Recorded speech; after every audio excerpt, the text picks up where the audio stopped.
Hello everyone, welcome back to our channel. Today we are going to solve the proof of identity law. So what is this identity law means? Here we have AND operator as well as with respect to OR operator. In AND operator, this is nothing but 1 into A is equal to A, and in OR operator 0 plus A is equal to A. Here you can see here the output is same, or the output is same or identical, then this law is called identity law, and these laws are under Boolean algebraic laws.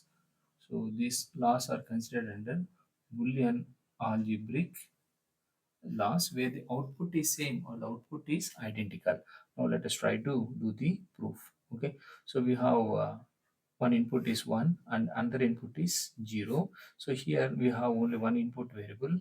So 2 to the power, how many inputs are there? Only one input. Okay, so 2 to the power 1 is how much? 2. So two possibilities are there. So that possibilities are 0 as well as 1. 1 means directly there's no change 1. So for this we have to perform AND operation.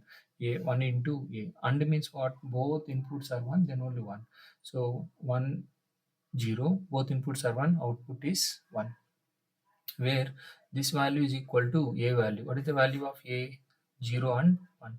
So this is left hand side, this is right hand side. Here you can see here 1 plus A is also equal to A. That is how the identity law is same. And here also 0 plus A. So 0 is one input and A is another input. So A may be of 0, 1 and input is of 0.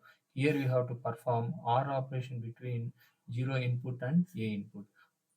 OR operation means any one is 1, automatic output is 1. So two inputs are 0, 0. Any one is 1, automatically this is 1. So this value is also equal to A value. What is the A value? 0 and 1. So you can see here, this is left hand side, this is right hand side. The output is same. You can see the output is A. When you multiply 1 into A, generally the 1 into A is A, but 0 plus A is also A only. This output remains same. These laws are called identity laws, or these are called Boolean algebraic laws. So like this we had done all the proof for all the 10 laws what we have in Boolean algebraic. You can look out or you can watch the channel. So if you feel my explanation is good, please like the video. Those who are studying the same subject, please share this video, and if you have any doubts let me know in comment section. And if you're watching my channel for the first time still without subscribing, subscribe to my channel with the name kvthulasi. Thank you for your time. We'll meet in another useful video. Yours Ram.